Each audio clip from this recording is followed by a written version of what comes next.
Orient bell tiles studio से आप देख रहे हैं एबीपी न्यूज।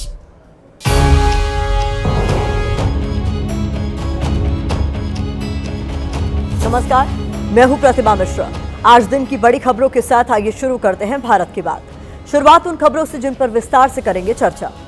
सरकार की संचार साथी ऐप पर सियासी गलियारों में संग्राम छिड़ा है।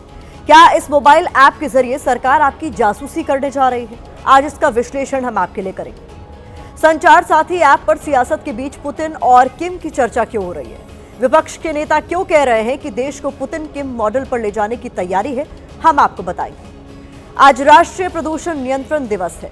आज के दिन हम साफ हवा के हक की बात करेंगे। सवाल पूछेंगे कि सरकार के पास वंदे मातरम पर बहस का वक्त है, जहरीली हवा की फिक्र क्यों नहीं है? और हर दिन की तरह रात 8:30 बजे आप मेरे साथ देखेंगे स्पेशल रिपोर्ट, प्रियंका गांधी को कौन रोक रहा है।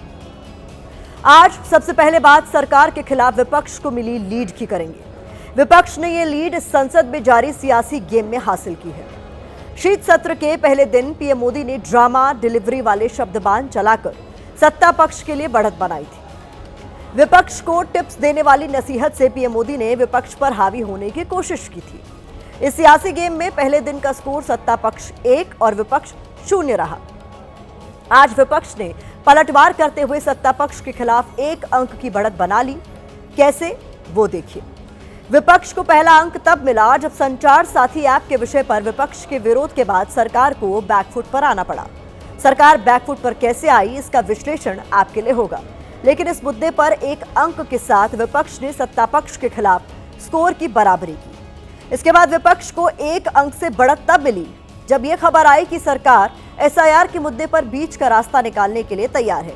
यानी सरकार सीधे एसआईआर पर नहीं बल्कि चुनाव सुधार जैसे विषय के बहाने इस मुद्दे पर चर्चा के लिए तैयार हो सकती है।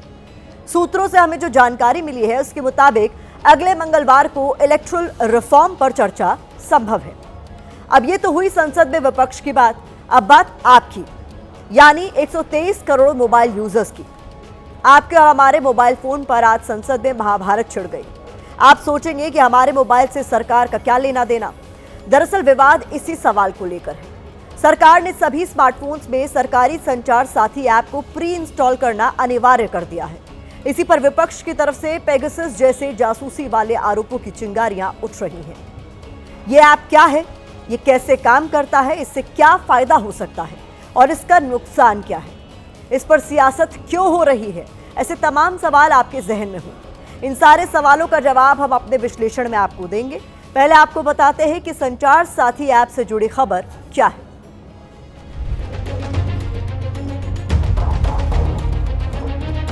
अट्ठाईस नवंबर 2025 को भारत सरकार के दूरसंचार विभाग ने मोबाइल फोन निर्माता कंपनियों को एक आदेश जारी किया।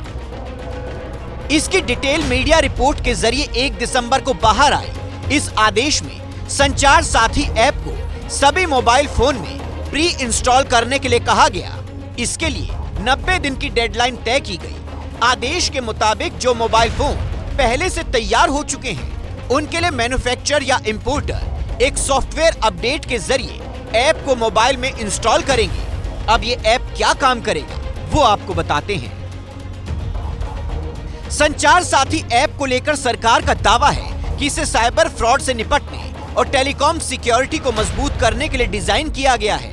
संचार साथी ऐप या पोर्टल की मदद से किसी मोबाइल हैंडसेट के IMEI यानी इंटरनेशनल मोबाइल इक्विपमेंट आइडेंटिटी का नंबर इस्तेमाल कर इसके असली और नकली होने की जांच की जा सकेगी। संदिग्ध फोन कॉल, स्पैम या मैसेज की रिपोर्ट की जा सकेगी। खोए हुए या चोरी हुए फोन की रिपोर्ट की जा सकती है।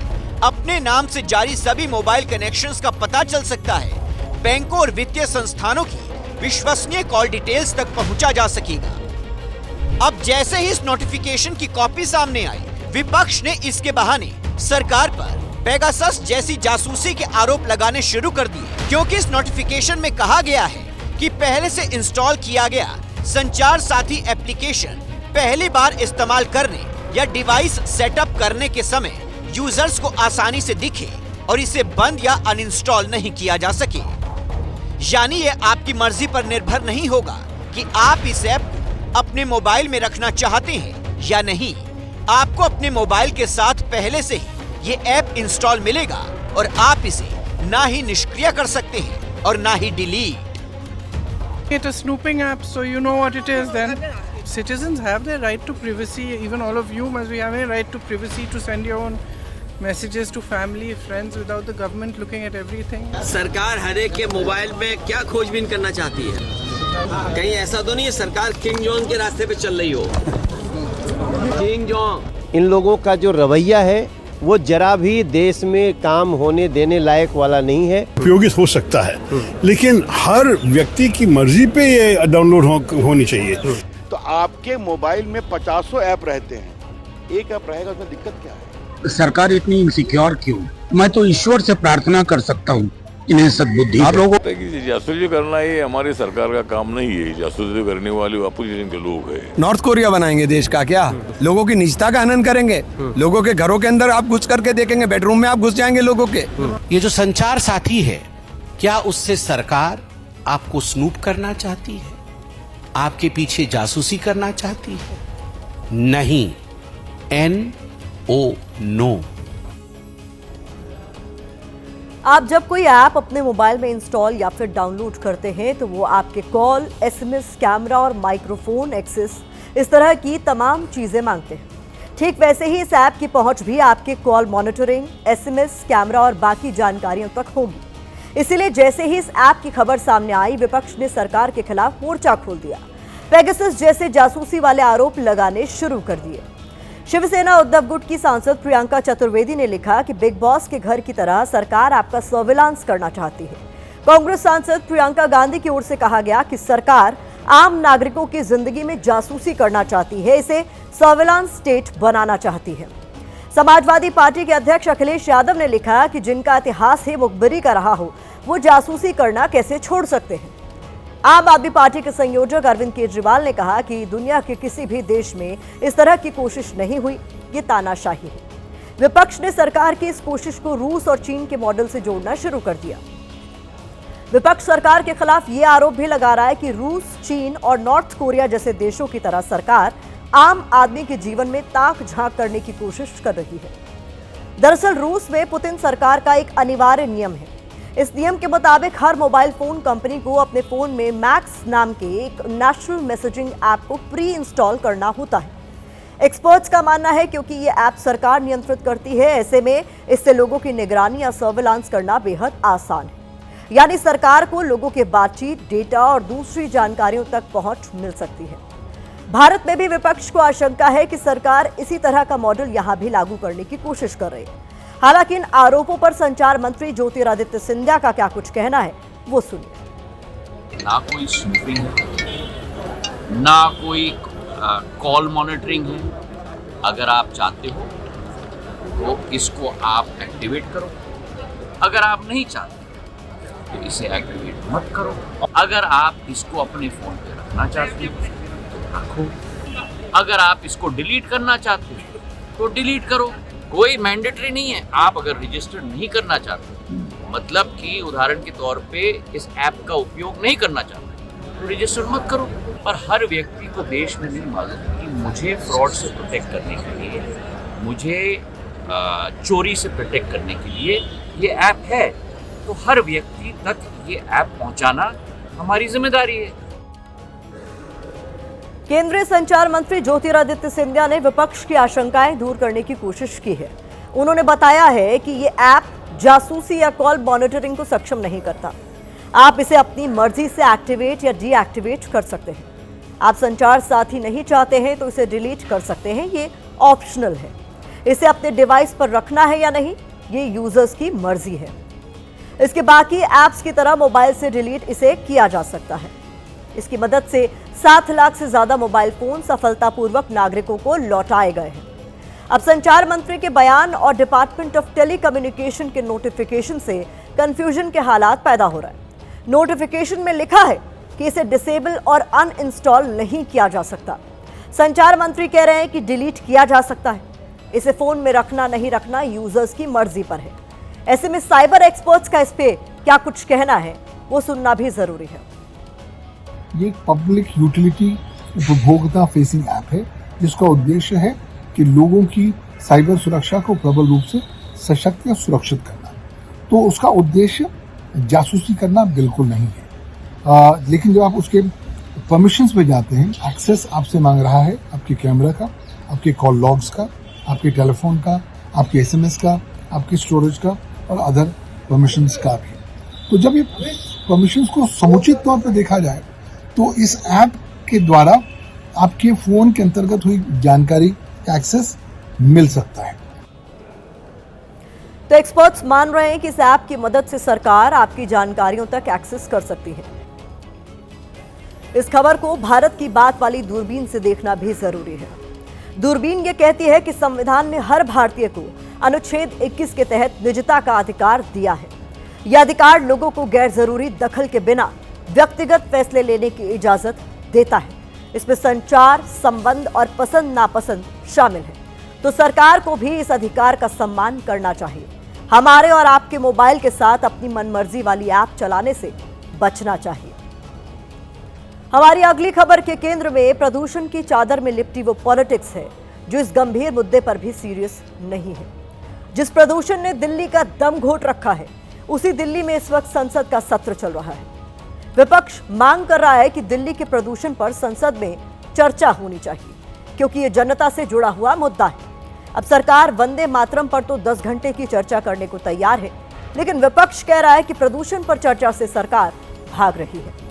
प्रदूषण की खबर न्यूज चैनल की स्क्रीन से भी गायब है, लेकिन आज राष्ट्रीय प्रदूषण नियंत्रण दिवस के दिन हमने ये फैसला किया है कि भारत की बात में हम इस मुद्दे को उठाएंगे, जोर शोर से उठाएंगे, क्योंकि सवाल आपकी और हमारी सांसों का है, और सांस है तो आस है।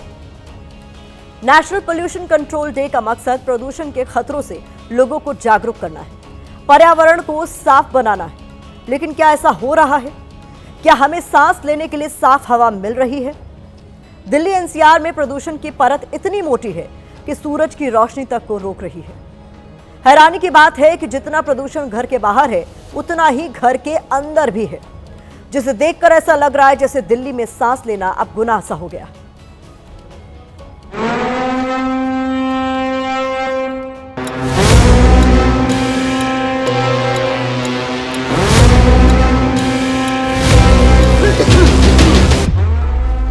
सीने में जलन, आंखों में तूफान सा क्यों है? इस शहर में हर शख्स परेशान सा क्यों है? धुंधली, बदरंगी, फीकी और जहरीली दिल्ली में आपका स्वागत है।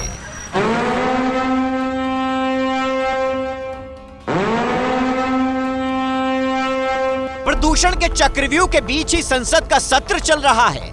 विपक्ष भी दिल्ली की प्रदूषित हवा में खड़ा होकर सवाल पूछ रहा है, राजधानी की यह हालत क्यों है? संसद में दिल्ली के प्रदूषण पर सरकार चर्चा क्यों नहीं कराती? विपक्ष कह रहा है प्रदूषण भागे या ना भागे, सरकार चर्चा से भाग रही है। प्रदूषण इतना खराब है दिल्ली में, प्रधानमंत्री जी कह रहे हैं मौसम अच्छा है, तो क्या हम चुप रहें? हम किसी भी बात पे न बोलें। सरकार के पास वंदे मातरम पर चर्चा के लिए 10 घंटे है, लेकिन दिल्ली की सांसों पर कब्जा कर चुके इस सफेद जहर पर नील बटे सन्नाटा है। आज सुबह 6 बजे का AQI लेवल हमारे माननीय जरूर देखें, स्थिति की गंभीरता का अंदाजा अपने आप हो जाएगा। दिल्ली के बवाना में AQI 387 था, आनंद विहार में AQI 381 था, वजीरपुर में AQI 362, नरेला में AQI 363, RK पुरम में 356 और अलीपुर में AQI 346 था।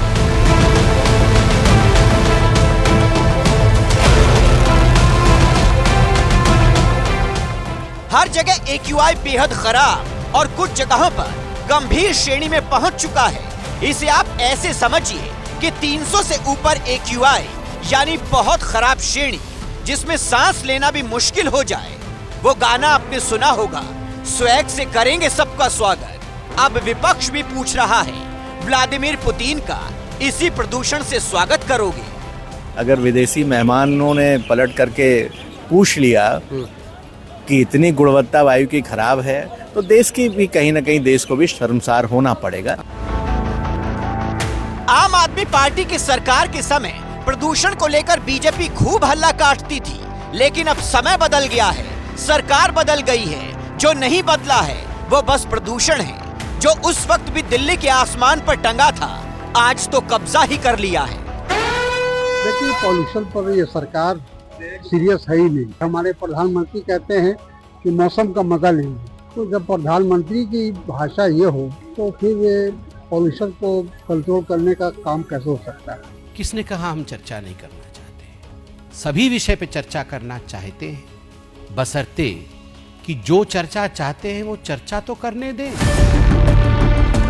गैस चैम्बर बने दिल्ली एनसीआर में प्रदूषण कैसे लोगों पर हावी हो गया है, आज ये भी बता देते हैं। शायद इसी से कुछ फर्क पड़ जाए या एसआईआर और संचार साथी ऐप की तरह मन बदल जाए।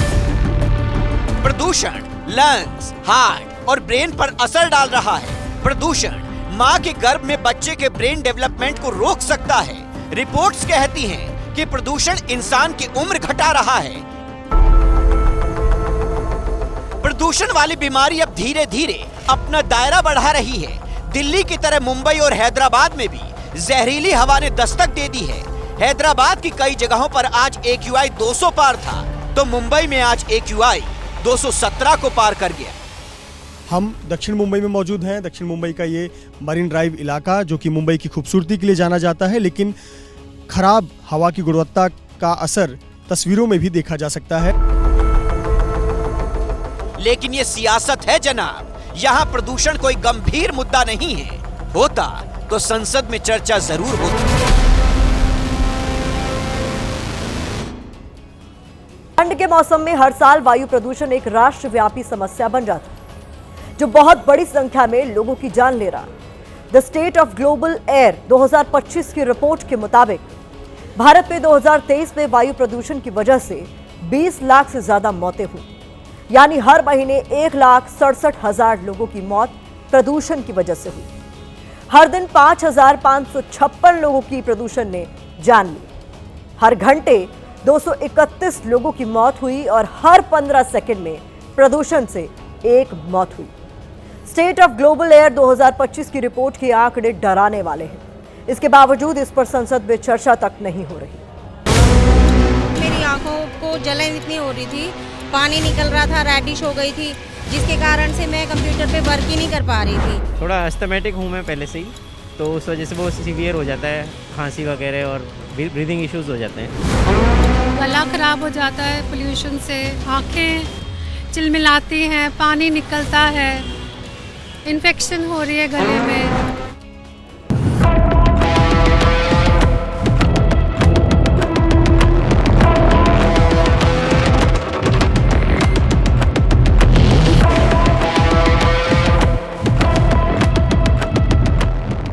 ड्रामा करने के लिए जगह बहुत होती है, जिसको करना है करते रहें। यहाँ ड्रामा नहीं, डिलीवरी होनी चाहिए। Speaking about issues, raising issues is not drama. Drama is not allowing discussion. आप भी मौसम का मजा लीजिए। प्रदूषण इतना खराब है दिल्ली में, प्रधानमंत्री जी कह रहे हैं मौसम अच्छा है, तो क्या हम चुप रहें? हम किसी भी बात पे न बोलें? कैसे चलेगा सब? तो हम क्या मौन रहें?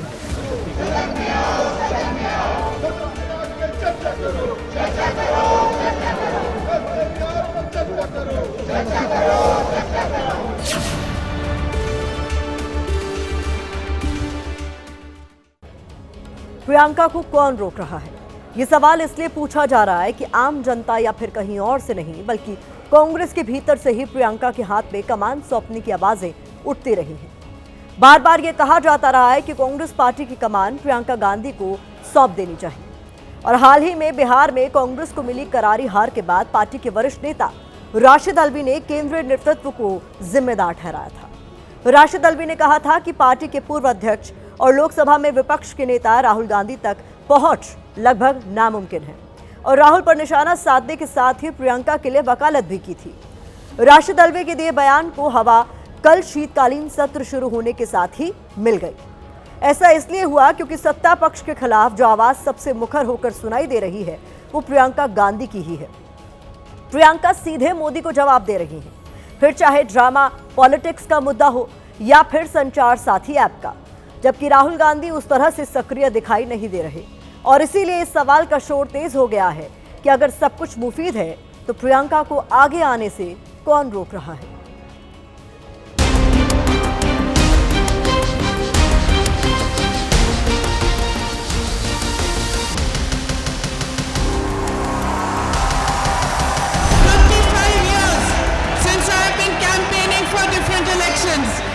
This is the first time that I am campaigning for your support for myself, and it is a very different feeling.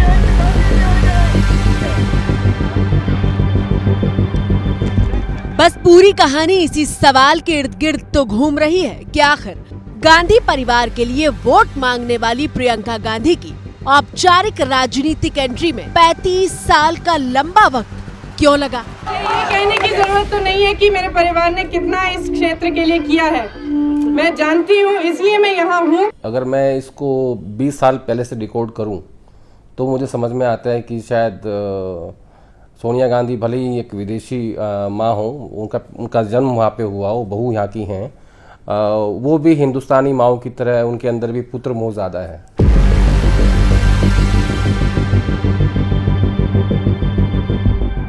कभी एक बेटी के तौर पर तो कभी एक बहन के तौर पर प्रियंका सोनिया और राहुल के प्रचार की कमान तो संभालती रही, लेकिन संसद की सीढ़ियों तक पहुंचने में कई दशक बीत गए। मैं प्रियंका गांधी वाड्रा, जो लोकसभा की सदस्य निर्वाचित हुई हूँ, सत्यनिष्ठा से प्रतिज्ञान करती हूँ कि मैं विधि द्वारा स्थापित भारत के संविधान के प्रति सच्ची श्रद्धा और निष्ठा रखूंगी।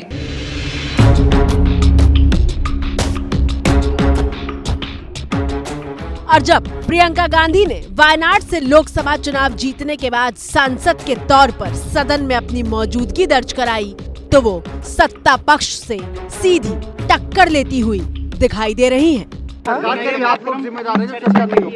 हम क्यों जिम्मेदार है कि चर्चा नहीं हो रही है? हम चर्चा मांग रहे हैं, हम तो पिछले सेशन से चर्चा मांग रहे हैं, ये करने के लिए राजी नहीं है किसी भी चीज पे। प्रदूषण इतना खराब है दिल्ली में, प्रधानमंत्री जी कह रहे हैं मौसम अच्छा है, तो क्या हम चुप रहें? हम किसी भी बात पे न बोलें? कैसे हो सकता है ये? अब शीतकालीन सत्र की ही मिसाल ले लीजिए। जब सत्र की शुरुआत होने से पहले पीएम मोदी ने विपक्ष को नसीहत देते हुए कहा था कि सदन में ड्रामा नहीं बल्कि डिलीवरी होनी चाहिए। ड्रामा करने के लिए जगह बहुत होती है, जिसको करना है करते रहें, यहाँ ड्रामा नहीं डिलीवरी होनी चाहिए।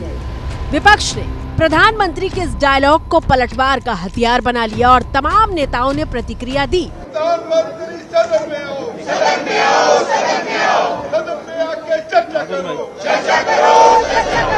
लेकिन कांग्रेस पार्टी से सबसे मुखर जवाब प्रियंका गांधी ने ही दिया। Whether it's the election situation or the SIR, these are huge issues. Let's discuss them. What is Parliament for? Let's discuss them. Let them have a discussion. It's not drama. Speaking about issues, raising issues is not drama.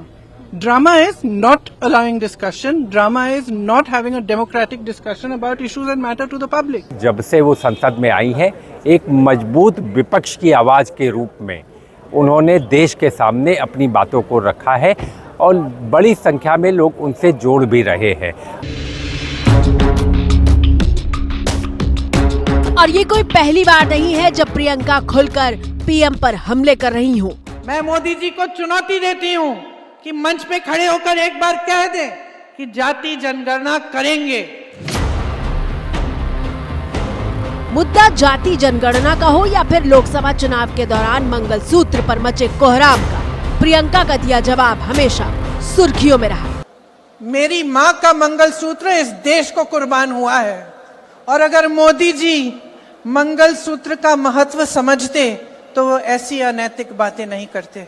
और दिलचस्प बात यह है कि सिर्फ कांग्रेस के भीतर से ही प्रियंका के आगे आने की आवाजें नहीं उठती, बल्कि सत्ताधारी बीजेपी भी राहुल पर निशाना साधते हुए प्रियंका को बेहतर विकल्प बताती तस्वीर पेश कर जाती है।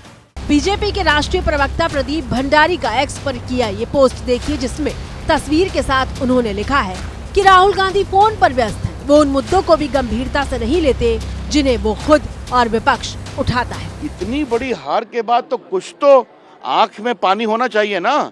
बिहार ने आपका सफाया कर दिया, फिर भी आप खड़े हैं, अड़े हैं, तो मतलब क्या देश आपको इसका पूरा जवाब देगा, इतना ही मैं कहना चाहता हूँ। एक ही स्ट्रैटेजी है, अगर आप चुनाव हार रहे हैं तो आप उस स्ट्रैटेजी को चेंज करिए। तो यहाँ वैसा कुछ नहीं हो रहा है, जवाबदेही किसी की नहीं है और स्ट्रैटेजी आप उसको चेंज करना नहीं चाहते। राहुल गांधी जिस तरीके से सोचते हैं या काम करते हैं वैसे प्रियंका गांधी नहीं करती या वैसे वो नहीं सोचती हैं। तो उनके अंदर, जैसा मैंने पहले भी कहा, कि क्राइसिस मैनेजमेंट का बहुत अच्छा गुण है और राजनीति में मुझे लगता है कि सबसे महत्वपूर्ण आवश्यकता इसी बात की होती है कि आप कैसे अपने क्राइसिस को हैंडल करते हो, कैसे आप अपने दुश्मनों की स्ट्रैटेजी को समझते हो, कैसे आप अपने लोगों का इस्तेमाल करते हो, उनका बेहतर इस्तेमाल कैसे हो सकता है, संगठन बनाना कैसे है, संगठन चलाना कैसे है, चुनाव कैसे जीता जाएगा। राहुल गांधी के खिलाफ सबसे ज्यादा नाराजगी बिहार चुनाव में मिली हार के बाद दिखाई दी थी। बिहार चुनाव में कांग्रेस 61 सीटों पर लड़ी थी, लेकिन सिर्फ 6 सीटें जीत पाई। इसलिए हमने सबसे पहले बिहार का ही रुख किया और पटना में आम जनता से पूछा कि क्या राहुल गांधी की तुलना में प्रियंका बेहतर विकल्प है। और देश में भी जो है प्रियंका गांधी को ज्यादा तवज्जो दिया जाता है, राहुल गांधी को कम दिया जाता है, जबकि सबसे ऊपर पायदान पर उनको रखा जाता है। अध्यक्ष से लेकर प्रभार तक सब चीज बनाया जाता है हर जगह, फिर भी रिजल्ट जो है शून्य है। तो जरूर कांग्रेस पार्टी को बदल के नेतृत्व जो है प्रियंका गांधी के हाथ में देना चाहिए। इस बार भारतीय कांग्रेस का अध्यक्ष माननीय प्रियंका गांधी जी को बनाया जाए कि उनके नेतृत्व में हम लोग भी संगठन का जो कार्य कर सकें। हम लोग चाह रहे हैं कि इस बार आला कमान मीटिंग करके प्रियंका गांधी जी को राष्ट्रीय अध्यक्ष बनाएं। राहुल गांधी बहुत दिन से ही कर रहे हैं, लेकिन उनसे कुछ आगे न बढ़ रहा है, खाली पीछे ही घट रहा है। इसलिए प्रियंका गांधी अभी अच्छा है, इंदिरा का रूप लिए हुए हैं, इसलिए वही आपको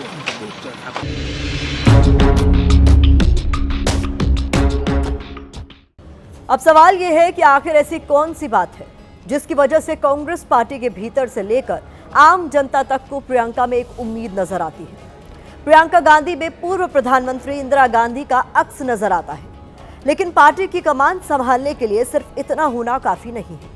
हालांकि प्रियंका के व्यक्तित्व और उनके बयानों में नेतृत्व की क्षमता और एक पार्टी को संभालने की परिपक्वता दोनों दिखाई देती है। उनकी बातचीत में आत्मविश्वास भी दिखता है और लंबी राजनीतिक पारी खेलने का भरोसा भी।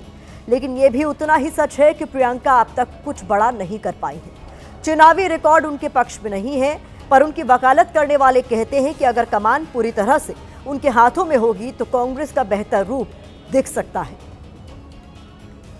जो सोचता है कि हमें अपमानित करके हमें डराएंगे, हमें धमकाएंगे, जो सोचता है कि तमाम एजेंसियों को लगाकर हम पे छापे मारकर हमसे कुछ भी कर ले, हमको हमें डराएंगे, वो गलत सोचते हैं।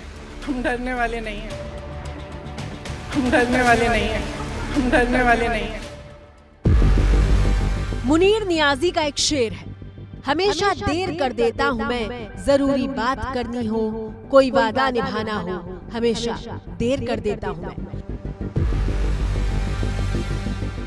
कांग्रेस हाईकमान के बारे में भी यही कहा जाता रहा है। पार्टी के लोगों की भी यही शिकायत रही है कि समय पर कभी कोई फैसला नहीं होता है। अगर प्रियंका गांधी जी राष्ट्रीय स्तर पर चेहरा बनती हैं तो ये तो कांग्रेस पार्टी के लिए बहुत अच्छी बात होगी। प्रियंका गांधी जी को 2024 में प्रधानमंत्री पद का उम्मीदवार बनाया जाता है तो नरेंद्र मोदी जी हार सकते हैं। प्रियंका में मोदी से टक्कर लेने का मादा है या फिर नहीं, ये तो बहस का विषय है। लेकिन मुद्दे की बात यह है कि प्रियंका का दायरा अगर बढ़ाया जा सकता है तो बढ़ता क्यों नहीं। और मैं इसको अगर ऐसे कहूं कि परिवार में 3 सदस्य हैं तो प्रियंका गांधी हमेशा 2:1 से हार जाती है। प्रियंका गांधी की स्थिति करीब 28 साल पहले सोनिया गांधी जैसी बताई जा रही है। क्यों, वो समझिए। दरअसल 1997 आते आते कांग्रेस को लग गया कि सीताराम केसरी पार्टी को डुबो देंगे। न उनके पास जनाधार, न उनके पास नेतृत्व का करिश्मा और न ही आकर्षण। 10 जनपद पर कांग्रेस नेताओं की दस्तक बहुत तेज हो गई तो सोनिया गांधी ने पार्टी की कमान संभाल ली। आज की कांग्रेस पार्टी भी उससे बदतर स्थिति में है, जिसे संभालना प्रियंका के लिए एक चुनौती भी है और कांग्रेस को बदलने का एक मौका भी। अभी जब मैं आपसे बात कर रहा हूं तो साफ साफ दिख रहा है कि वो जो बैकडोर है राहुल गांधी के पास है। लेकिन जिस तरीके से कांग्रेस पार्टी चुनाव हारते जा रही है उसको अगर मैं देखूं तो कहीं ना कहीं आने वाले समय में या अभी से गांधी परिवार को इसकी ये फील ज़रूर आएगा कि कि शायद हमें लीडरशिप पे विचार करना चाहिए। प्रियंका गांधी सांसद भले ही पिछले साल बनी हो, लेकिन उन्हें चुनाव मैनेजमेंट का अनुभव काफी लंबा है।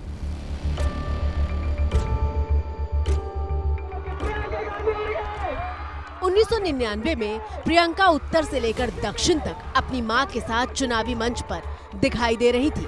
उत्तर में अमेठी और दक्षिण में बेलारी सीट से सोनिया गांधी चुनाव लड़ रही थी और 27 साल की प्रियंका अपनी मां के चुनाव का पूरा मैनेजमेंट देख रही थी। आपने एक ऐसे शख्स को अपने क्षेत्र के अंदर आने कैसे दिया जिसने मेरे परिवार के साथ हमेशा गद्दारी की, जो मेरे पिताजी के मंत्रिमंडल में रहकर उनके खिलाफ साजिश की।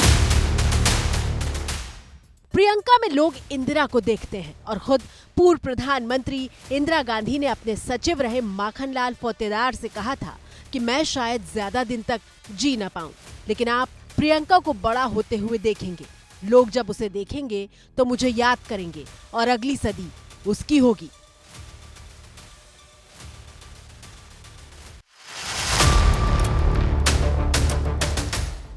सवाल यह है कि अगर प्रियंका में आगे बढ़ने और पार्टी को संभालने के सारे गुण मौजूद दिखाई देते हैं तो फिर ऐसा क्यों है कि राहुल के बजाय वो कमान नहीं संभाल सकती?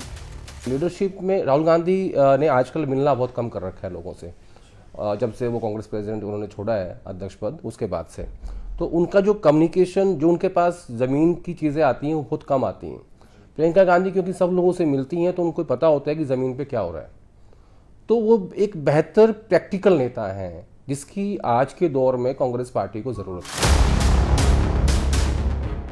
2019 में यूपी की राजनीति के लिए प्रियंका गांधी की औपचारिक एंट्री हुई थी और उन्हें कांग्रेस का महासचिव बनाया गया था। प्रियंका को पूर्वी उत्तर प्रदेश का प्रभारी बनाकर चुनाव जिताने की जिम्मेदारी दी गई थी।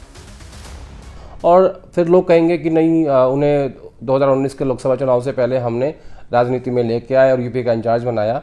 तो यूपी का इंचार्ज बनाना कोई बेहतर रणनीति नहीं थी, क्योंकि आप सबको पता है कि कितने सालों से वहाँ कांग्रेस पार्टी नहीं है। तो मैं तो ये कहूँगा कि वो एक कोशिश थी कि प्रियंका गांधी के ब्रांड को किसी तरीके से किल किया जाए। वो नहीं हुआ क्योंकि वो सब जानते थे कि वहाँ क्या स्थिति है उत्तर प्रदेश में। हालांकि 2019 में प्रियंका गांधी को जिन 41 लोकसभा सीटों का प्रभार मिला था, वहां सिर्फ एक सीट पर जीत मिली थी और वो रायबरेली थी। गांधी परिवार का गढ़ रही सीट अमेठी भी कांग्रेस हार गई थी। 2020 में कांग्रेस ने प्रियंका को पूरे उत्तर प्रदेश की कमान सौंपी ताकि वो पार्टी को 2022 विधानसभा चुनाव के लिए तैयार कर सके। प्रियंका 2022 में यूपी कांग्रेस का चेहरा थी और लड़की हूं, लड़ सकती हूं कैंपेन से वो चर्चा में भी रही।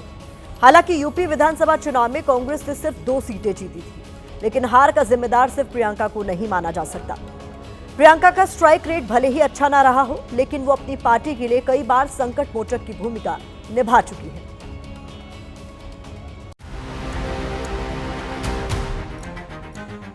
– 2024 लोकसभा चुनाव में प्रियंका गांधी को कांग्रेस ने रायबरेली और अमेठी की जिम्मेदारी सौंपी थी। ये जो मेरी बहन है, इसका मैं दिल से धन्यवाद करता हूं कि जब मैं देश में कैंपेनिंग कर रहा हूं, चुनाव लड़ रहा हूं, तो ये यहाँ मेरे लिए, मेरी मदद के लिए यहाँ अपना खून पसीना पूरा आपको दे रही है। दिल से बहुत बहुत धन्यवाद। ये प्रियंका के लिए आसान नहीं था, क्योंकि स्मृति ईरानी को हराकर अमेठी को जीतना और रायबरेली सीट को बरकरार रखना कांग्रेस के लिए टेढ़ी खीर माना जा रहा था। लेकिन प्रियंका ने दिन रात एक कर दिया। इस चुनाव को जीत के जाऊंगी मैं यहाँ से, मैं आपके बीच आऊंगी, आपके साथ लड़ूंगी। अमेठी और रायबरेली की जीत से प्रियंका ने खुद को साबित करने का काम किया। यूपी में कांग्रेस और अखिलेश की समाजवादी पार्टी ने मिलकर चुनाव लड़ा था और ये फैसला भी कामयाब हुआ था। गौरतलब है कि वो प्रियंका गांधी ही थी जिन्होंने दोनों पार्टियों के बीच मतभेद दूर करने के लिए अखिलेश यादव को फोन किया था। जहाँ तक मुझे अच्छे से याद है, जब सचिन पायलट और अशोक गहलोत का विवाद हुआ तो उस क्राइसिस को पीछे से सुलझाया किसने? प्रियंका गांधी ने। जब भूपेश बघेल और टीएस सिंहदेव का विवाद हुआ 2.5 साल के मुख्यमंत्री पद को लेके, प्रियंका गांधी अमेरिका में थी, 3 दिन इंतजार किया गया, वापस लौटी और उसको सुलझाया किसने? प्रियंका गांधी ने। हिमाचल प्रदेश में सुक्खू सरकार खतरे में आई, विधायक भाग गए, राज्यसभा चुनाव अभिषेक मनु सिंह हार गए, उसको किसने सॉर्ट आउट किया? प्रियंका गांधी ने। प्रियंका गांधी ने सबसे ज्यादा वक्त उत्तर प्रदेश में बिताया है और यूपी की राजनीति में वो सक्रिय रही हैं। हमने लखनऊ की जनता से पूछा कि प्रियंका को कमान सौंपने के बारे में वो क्या सोचते हैं। राहुल जी के नेतृत्व में जितने चुनाव हो रहे हैं वो सुपर फ्लॉप भी होते जा रहे हैं। इस नाते प्रियंका जी को मौका देना चाहिए, बेहतर विकल्प रहेंगी। एक नया प्रयोग होना चाहिए और उनको मौका देना चाहिए। नए चेहरे आएंगे तो नया उनका कांग्रेस का इतिहास बन सकता है। राहुल जैसे एक खिलाड़ी नहीं डमरू बजा करके आता है, भीड़ इकट्ठा करता है, इसके बाद गायब हो जाता है, वही हाल चल रहा है। अब राहुल फेल हुए तो किसको लाएं? प्रियंका को लाएं, प्रियंका को जो है उठा दें। प्रियंका जब वायनाड से सांसद चुनी गई थी तब भी ये सवाल पूछा जा रहा था कि क्या अब वो देश के बाकी हिस्सों में भी फ्रंट फुट पर पॉलिटिक्स करती हुई दिखाई देंगी, और यही सवाल एक बार फिर से पूछा जाने लगा है। किसी चेहरे पर प्रियंका गांधी हो या राहुल गांधी हो या कोई और हो, उस पर कोई फायदा नहीं होने वाला जब तक आपकी नीतियां स्पष्ट ना हो। कोई फर्क नहीं पड़ता उससे, एक अकेले से कुछ नहीं होता, क्योंकि अब वो समय चला गया कि जब एक खाली चेहरा होता था। हालांकि लोग फेवर करते हैं कि प्रियंका थोड़ा सा इंदिरा गांधी को उनकी शैडो दिखती है, थोड़ा हल्का लगता है। 19-20 हो सकता है, बट 100% ऐसा रिजल्ट पॉसिबल है नहीं कि उसमें प्रियंका ही लीड कर पाए, ऐसा मुझे नहीं लगता।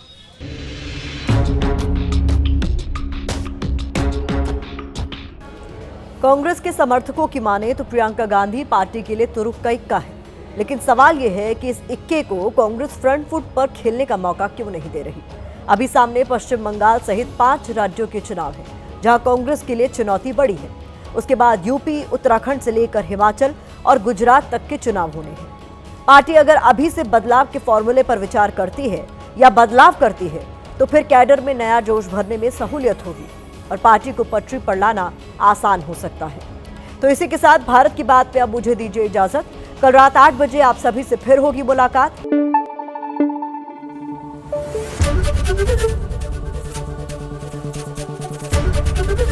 एबीपी न्यूज आपको रखे आगे।